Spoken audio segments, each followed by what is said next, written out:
Praise the Lord. माझं नाव pastor Sharon Bhaskar काळे. ओझर या ठिकाणी मी असतो.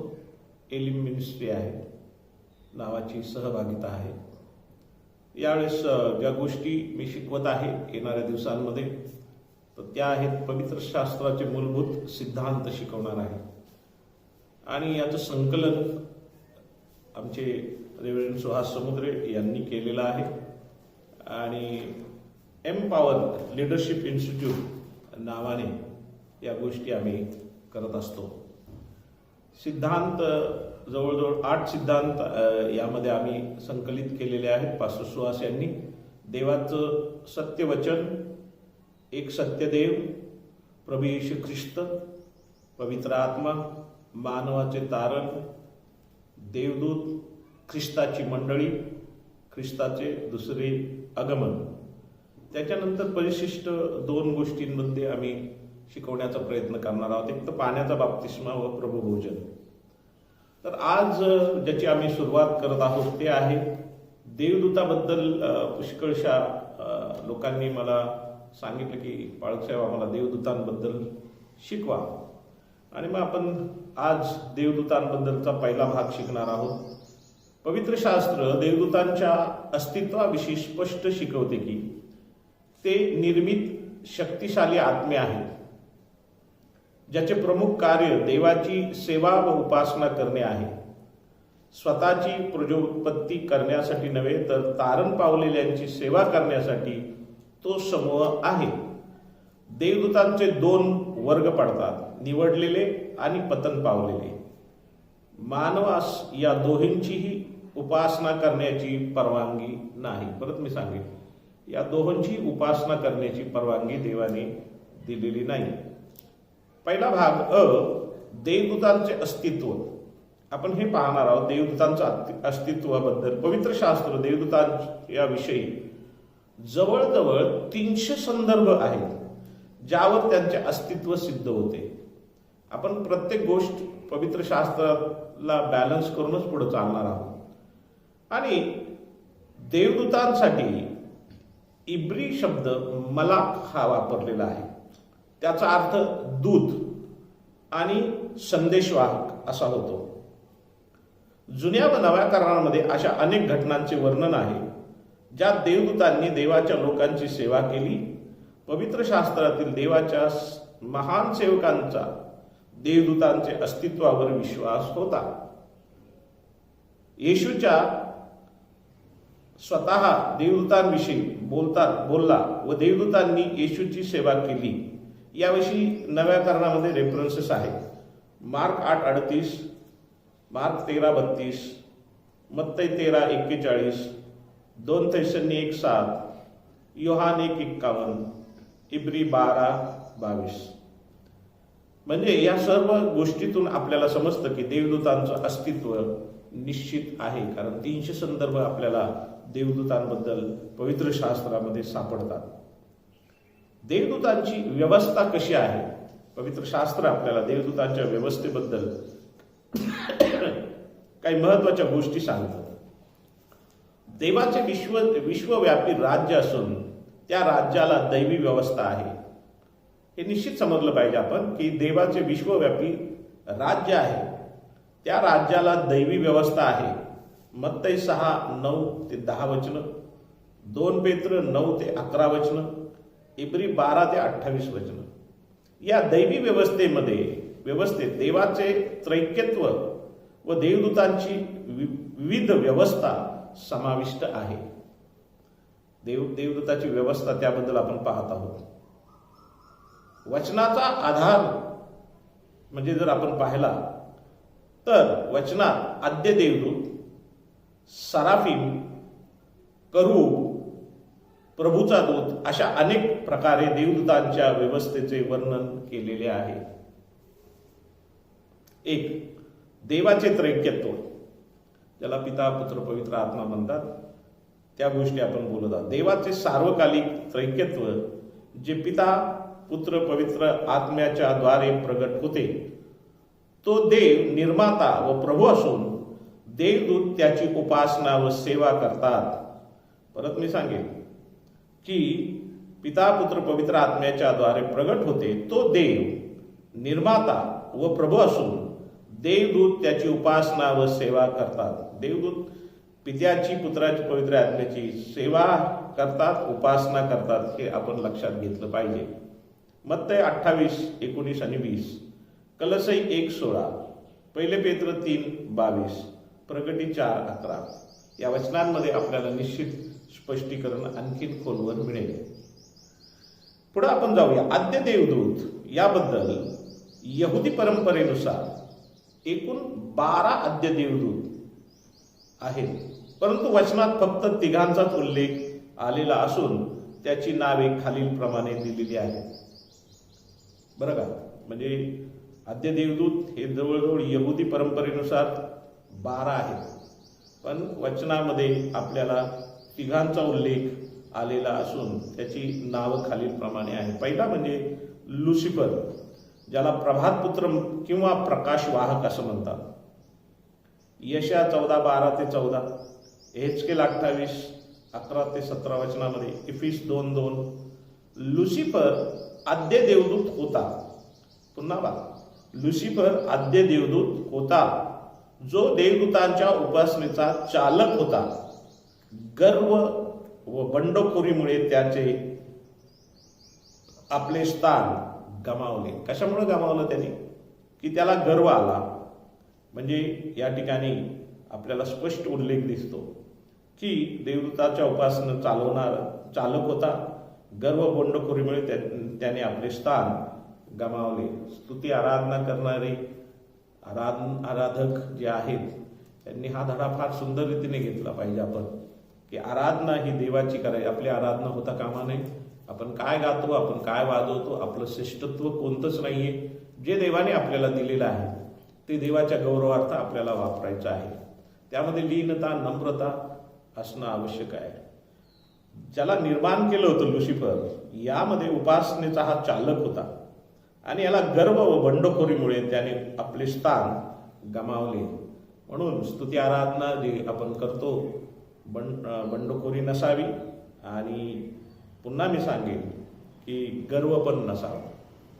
आणि आपल्याशिवाय काही होत नाही, आपल्याशिवाय काही होणार नाही, हे कधीच आपण विदित करायचं नाही. आपल्याला फक्त देवाच्या गौरवार्थ आपल्याला जे आवाज दिलेले, ते वाद्य आपल्याला वाजवता येतात, त्याचा आपण योग्य पद्धतीने त्याच्या स्तुतीसाठी, त्याला उंचावण्यासाठी आणि त्याची समक्षता आपल्यामध्ये येण्यासाठी आपण उपयोग केला पाहिजे. लुसिफराबद्दल हे झालं. नंतर मिखाएल, म्हणजे आद्य देवदूतांच्या 12 यहुदी परंपरेनुसार 12 आहेत, पण 3 आद्य देवदूतांबद्दल मी सांगत आहे. पहिला लुसिफर, दुसरा मिखाएल. मिखाएलला आद्य देवदूत म्हटले आहे. त्याच्या नावाचा अर्थ देवासारखा किंवा जो देवासारखा आहे असा होतो. त्याच्या कार्यासंबंधीच्या 4 प्रमुख घटना आहेत. आता त्याच्या कार्यासंबंधी 4 प्रमुख घटना आहेत. दानिएलाच्या पुस्तकामध्ये 10वा अध्याय 21 वचन, 12वा अध्याय 1 ते 4 वचन, यहुदा याचं 9वं वचन, प्रगटीकरण याचा 12वा अध्याय 7 ते 9 वचन. जुन्या करारामध्ये मिखाएल इस्रायल राष्ट्राचा देवापासून असलेला प्रमुख रक्षणकर्ता होता व आहे. त्याचे कार्य नेहमी शैतानाशी असलेल्या युद्धाशी संबंधित आहे.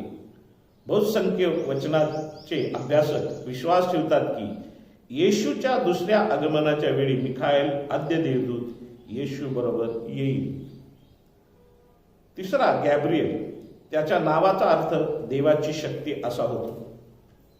काही महत्वाच्या प्रसंगामध्ये गॅब्रिएलचा उल्लेख आहे व त्याच्यावरून असे समजते की गॅब्रिएल हा भविष्य सांगणारा आणि भविष्य आणणारा व त्याचा अर्थ देणारा आहे, विशेषतः ख्रिस्ताविषयी. पुन्हा सांगेल, गॅब्रिएल याच्या नावाचा अर्थ देवाची शक्ती असा होतो.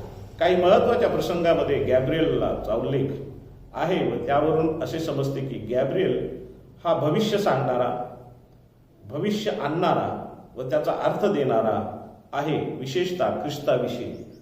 आपल्याला असं स्पष्ट दिसतं दानिएलाच्या पुस्तकामध्ये 8वा अध्याय 16 ते 19 वचनामध्ये. 9वा अध्याय 1 ते 27 वचनं, 10वा अध्याय 8 ते 11 वचनं, लूक पहिला अध्याय 19 ते 26 वचनं. आता हे लूकच्या पहिल्या अध्यायामध्ये आपल्याला दिसूनच येईल की जो आपला गॅब्रिएल आहे त्याने काय मेसेज आणला होता, काय भविष्य केलेलं आहे. असो, पुढे जाऊया आपण. तिसरा जो भाग आहे याच्यातला देवदूतांचा समुदाय. पहिला जो भाग पाहिला आपण, देवदूतांचं अस्तित्व काय आहे हे पवित्र शास्त्र आपल्याला शिकवतं. देवदूतांची व्यवस्था आपण पाहिली, म्हणजे 12 आहेत, पण त्यामध्ये 3 जणांची व्यवस्था आपल्या लक्षात आलेली आहे. त्याच्यापैकी जो लुसिफर आहे हा पतन पावलेला दूत आहे, त्याच्याबद्दल आपण पुढे पाहणारच आहोत. पण देवदूतांचा समुदाय मोठा समुदाय आहे. देवदूतांचा लहान समुदाय नाही, फार मोठा समुदाय आहे. त्याला आपल्याकडे गणती म्हणजे किती आहेत असं आकडा देऊ शकत नाही. वचनात स्पष्ट दिलेले आहे की देवदूतांचे असंख्य सैन्य आहे की जे देवाची उपासना व सेवा करतात. हे फार सुंदर आहे की देवदूत हे देवाची उपासना करतात आणि ते किती आहेत, असंख्य आहे. त्यासाठी दानियल 7वा अध्याय 9 ते 10 वचनात, मत्ती 26, 53, लूक 2रा अध्याय 13 वचन, इब्री 12-22, प्रगटी 5-11 ह्या असंख्य देवदूतांच्या सैन्यांमध्ये 2 गट आहेत, निवडलेले दूत व पतन पावलेले दूत. नाही, निवडलेले इतके दूत आहेत, पतन पावलेले पण दूत आहेत. त्याच्यात 2 आपल्याला देवदूतांचा समुदाय कोणता आहे तो पाहत आहोत आपण. पण मला जे तुमच्यासमोर ठेवायचं आहे की देवाची उपासना करण्यासाठी असंख्य देवदूत आहेत जे देवाची उपासना सेवा करतात. आपण देवाची उपासना सेवा करतो म्हणून आपण त्याबद्दल फार अभिमान बाळगता कामा नये, कारण आपलं कर्तव्य आहे. आपण पण त्याची उपासना आणि सेवा केली पाहिजे आणि त्या सेवेसाठी देव मानवाच्या उपासनेसाठी नेहमीच आतुर आहे, हे लक्षात घेतलं पाहिजे. त्याच्याकडे हजारो करोडोंनी असंख्य देवदूत समूह आहे जो त्याची उपासना करतो. पण भूतलावर मानव ज्यावेळेस त्याची उपासना करतो त्यावेळेस तो निश्चित मानवाची उपासना ऐकण्यासाठी, त्यामध्ये विराजमान होण्यासाठी आपलं राजासन सोडून तो निश्चित येतो असा आमचा विश्वास आहे. पुढे आपण जर जाऊया की 2 गट आहेत यामध्ये, निवडलेला दूत व पतन पावलेला दूत. निवडलेला दूत म्हणजे निवडलेले दूत ते आहेत की जे, बरं का, निवडलेले दूत ते आहेत की जे लुसिफराच्या मागे बंड करून गेले नाही. पहिले तिमोथी याचा 5वा अध्याय 21व्या वचनामध्ये आपल्याला ते पाहायला मिळतं की हे जे लुसिफराच्या मागे न गेलेले जे देवदूत आहेत ते निवडलेले देवदूत आहेत. पण पतन पावलेले देवदूत कोणते आहेत की ज्यांनी बंड केलं, लुसिफराने बंड केले आणि लुसिफराने जे बंड केलं त्याच्या मागे ते गेलेले आहेत. आणि त्यासाठी 2 पेत्र 2रा अध्याय 4थं वचन, यहुदा याचं 6वं वचन व 9वं वचन. काही दूत आहेत की ज्यांनी स्वइच्छेने पाप केलेले आहे असं आपल्याला वचनांमध्ये दिसतं. सैतानाच्या राज्यात सत्ता, अधिकार, अधिपती, दुष्ट आत्म्याशी व्यवस्था असल्याचे वचन सांगते. ही देवाच्या राज्याची नक्कल आहे. म्हणजे ज्या पतन पावलेल्या देवदूताने देवराज्याची नक्कल तयार केलेली आहे, त्यामुळे आम्हाला दैवी व्यवस्थेचा अंदाज येतो, लक्षात घेतलं पाहिजे. इफिसकरात पत्र 1 अध्याय 21वं वचन, 3रा अध्याय 10वं वचन, 6वा अध्याय 12. इफिसकराच्या पत्रामध्ये आपल्याला पुष्कळशा गोष्टी स्पष्ट होतात. कलसई 1:16, कलसई 2:10 ते 15 वचन, 1 पेत्र 3रा अध्याय 21वं वचन, 22वं वचन, रोम 8:38. या सर्व वचनांवरून आपल्याला निश्चित लक्षात येतं की सैतानाच्या राज्याची काही व्यवस्था आहे आणि देवाच्या राज्याची पण व्यवस्था आहे आणि त्यांनी पूर्ण रीतीने देव राज्याची नक्कल करण्याचा प्रयत्न केलेला आहे. आपण हे जे पाहत आहोत हे यासाठी पाहत आहोत की आपल्याला देवदूत काय आहेत, देवदूताचं अस्तित्व आहे का नाही पवित्र शास्त्रामध्ये, देवदूतांची व्यवस्था कशी आहे, किती देवदूत आहेत, त्याच्यानंतर देवदूतांचा समुदाय कसा आहे, त्याच्यात निवडलेले देवदूत आणि पतन पावलेले दूत यांचा समुदाय आपल्याला दिसतो. सैतानाच्या राज्याची सत्ता म्हणजे जो पतन पावलेला दूत आहे त्याची सत्ता कशी आहे हे देखील आपल्याला पाहायला मिळतं. जर आपण थोडक्यात याकडे थोडंसं लक्ष दिलं की पतन पावलेले देवदूत किंवा निवडलेले देवदूत, 1 तिमोथी 5वा अध्याय आणि 21वा वचन. 1 तिमोथी 5वा अध्याय आणि 21वा वचन. 1 तिमोथी 5 आणि 21. आपण ज्यावेळेस ह्या गोष्टींचा अभ्यास करतो त्यावेळेस आपल्याला या सर्व गोष्टी निश्चित समजून येतात. 1 तिमोथी 5वा अध्याय. निवडलेले दूत ते आहेत. कोणते आहेत? 1 तिमोथी 5वा अध्याय आणि 21वा वचन. देव ख्रिस्त येशू व निवडलेले देवदूत यांच्या समोर मी तुला निक्षून सांगतो की मनात आढी न धरिता या आज्ञा पाळ, पक्षपाताने काही करू नको. पाऊल तिमोथेला सांगत असताना देव ख्रिस्त येशू व निवडलेले देवदूत म्हणजे निश्चित वचन आपल्याला आधार देते की निवडलेले देवदूत आहेत, पतन पावलेले देवदूत यासाठी पण वचनाचा आधार आहे आपल्याकडे. 2 पेत्र 2:4 आणि 2 पेत्र 2:4 मध्ये आपण पाहू शकतो. 2रा अध्याय 4थं वचन. कारण ज्या देवदूतांनी पाप केले त्यांची देवाने गय केली नाही तर त्यास नरकात टाकले आणि न्याय निवाड्या करिता राखून अंधकारमय खड्ड्यात ठेवलेले आहे. पतन पावलेल्या देवदूतांची परिस्थिती या ठिकाणी आपल्याला दिसते. आपण या ठिकाणी आज थांबणार आहोत आणि आजच्या बायबल स्टडीमध्ये मला तुम्हाला सांगायचं आहे की पुढचा भाग जो आपण पाहणार आहोत तो हा आहे देवदूतांचं व्यक्तिमत्व. आणि मग त्या देवदूतांच्या व्यक्तिमत्वामध्ये जवळजवळ 9 गोष्टी येतात त्या आपण पाहणार आहोत. त्याच्यानंतर देवदूतांचे गुणधर्म हे देखील आज आपण पाहणार आहोत.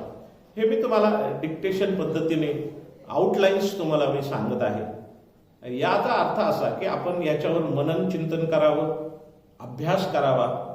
सगळं रेडीमेड मिळाल्यानंतर कोणी पवित्र शास्त्राला हात लावत नाही. मी रेफरन्स दिले ते वाचा, जर त्याच्यात एखादा चुकला असेल तर शोधा की हा रेफरन्स इथं लागू पडत नाही, पण शोधून बघा, चेन रेफरन्समध्ये शोधा. अभ्यास हा केलाच पाहिजे.